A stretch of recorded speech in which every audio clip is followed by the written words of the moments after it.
अस्सलामुअलैकुम प्यारे बच्चों, हमारे इस चैनल नॉलेज हब में आप सबका स्वागत है। प्यारे बच्चों, आज की इस वीडियो में हम 5वीं कक्षा के हिंदी विषय में पाठ खिचड़ी के भाग 2 प्रश्न उत्तर के बारे में पढ़ेंगे। प्यारे बच्चों, पिछली वीडियो में हम इस पाठ का पहला भाग पढ़ चुके हैं।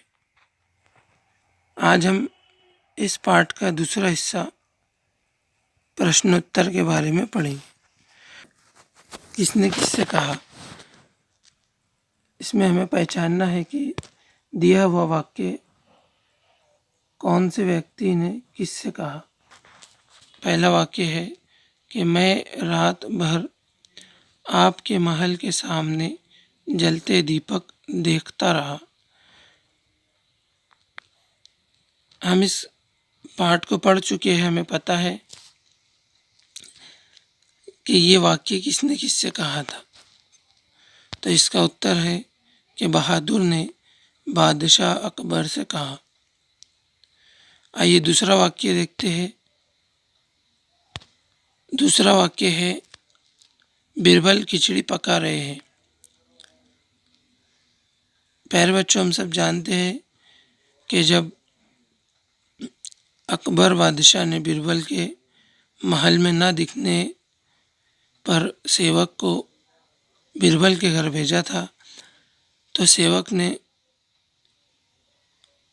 बिरबल को देखकर आने के बाद कहा था कि बिरबल खिचड़ी पका रहे हैं। यानी ये जो वाक्य है, सेवक ने बादशाह अकबर से कहा। हमारा तीसरा वाक्य है वहाँ तक आँच कैसे पहुँचेंगी। ये वाक्य किसने किससे कहा था। तो इसका उत्तर है बादशाह अकबर ने बिरबल से कहा। ये चौथा जो वाक्य है, दीपों की गर्मी बहादुर को मिल सकती है तो इस आंच पर मेरी खिचड़ी भी पक सकती है। ये वाक्य बिरबल ने बादशाह अकबर से कहा। बिरबल ने बादशाह अकबर से कहा। अब आइए बच्चों, वाक्य में आए चिन्हों वाले अक्षर के, में, की, को और से आदि कारक चिन्हों पर चर्चा करें। यानी कि हमने जो पाठ पढ़ा उस पाठ में वाक्यों में आए ये जितने भी चिन्हों वाले अक्षर है, के, में, की, को और से, इनके बारे में जानेंगे और इसका वाक्यों में उपयोग करेंगे। तो पहला हमारा जो चिन्ह वाला अक्षर है वो है के। को इस व्यंजन के साथ एक मात्रा लगी है। ये के जो बना है उसमें क व्यंजन के साथ मात्रा लगी है जिसकी आवाज़ ऊपर को जाती है, जिसे हम के पढ़ते हैं। अब इसका वाक्यों में उपयोग इस तरह है कि विजय सुमित्रा के साथ खेल रहा है। देखो बच्चों, हमने यहाँ पर के का इस्तेमाल किया कि विजय सुमित्रा के साथ खेल रहा है। दूसरा जो चिन्ह वाला अक्षर है उसमें क व्यंजन के साथ एक काना और एक मात्रा लगी है ना, जिसको हम को पढ़ेंगे, जिसकी आवाज़ ओ हो जाती है, ओ। तो को के साथ एक काना एक मात्रा लगने पर उसकी आवाज़ ओ बनेगी, क्योंकि एक काना और एक मात्रा ओ का साउंड देती है, ओ का उच्चार निकलती है। तो यहाँ क के साथ ओ लगने पर को बनेगा। आइए इसका वाक्य में उपयोग देखते हैं। सीमा को रोज स्कूल जाना चाहिए। सीमा को रोज स्कूल जाना चाहिए। हमारा अगला जो चिन्ह वाला अक्षर है वो की है। यहाँ की कैसे बना बच्चों, पिछले दो वाक्यों को देखकर आप समझ गए होंगे। यहाँ भी क व्यंजन के साथ दीर्घ वेलांटी लगी है।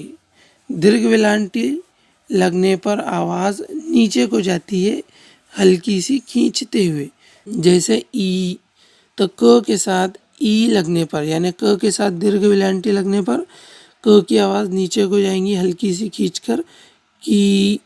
अब इसका वाक्य में उपयोग देखते हैं। हिंदी भारत की राष्ट्रीय भाषा है। हिंदी भारत की राष्ट्रीय भाषा है। अगला जो हमारा व्यंजन है जिसके साथ चिन्ह इस्तेमाल की गई है, चिन्ह का उपयोग किया गया है, वो एक मात्रा है। जैसे हमने पहले ही वाक्य में पहला अक्षर क के साथ एक मात्रा देखी थी, उसमें आवाज़ ऊपर को जाती है ए, तो यहाँ मो के साथ मात्रा की आवाज़ ए लगेंगी, तो मो के साथ ए जोड़ने पर यानी मो के साथ एक मात्रा लगने पर मो की आवाज़ में बनेगी। क्या बनेगी? में। तो आइए इसका वाक्य में उपयोग देखते हैं। हम 5वीं कक्षा में सीखते हैं। हम 5वीं कक्षा में सीखते हैं। अगला और आखिरी हमारा जो व्यंजन है जिसके साथ भी एक मात्रा लगी है, जिसकी आवाज़ भी ऊपर को जाएंगी, जैसे ए, मात्रा की आवाज़ ऊपर को जाती है ए, तो स के साथ ए यानी कि एक मात्रा की आवाज़ लगने पर स का उच्चार बनेगा, स का साउंड बनेगा से। आइए इसका वाक्यों में उपयोग देखते हैं। बच्चों को गणित विषय से घबराना नहीं चाहिए। बच्चों को गणित विषय से घबराना नहीं चाहिए। तो बच्चों, आज के इस वीडियो में हमने खिचड़ी पाठ का से दूसरा भाग प्रश्नोत्तर के बारे में पढ़ा। उम्मीद है आप सबको आज की वीडियो पसंद आई होंगी। अगर आपको वीडियो अच्छी लगी है तो लाइक कर दीजिए। कमेंट बॉक्स में हमें बताइए आपको वीडियो कैसी लगी और सब्सक्राइब करना ना भूलिए।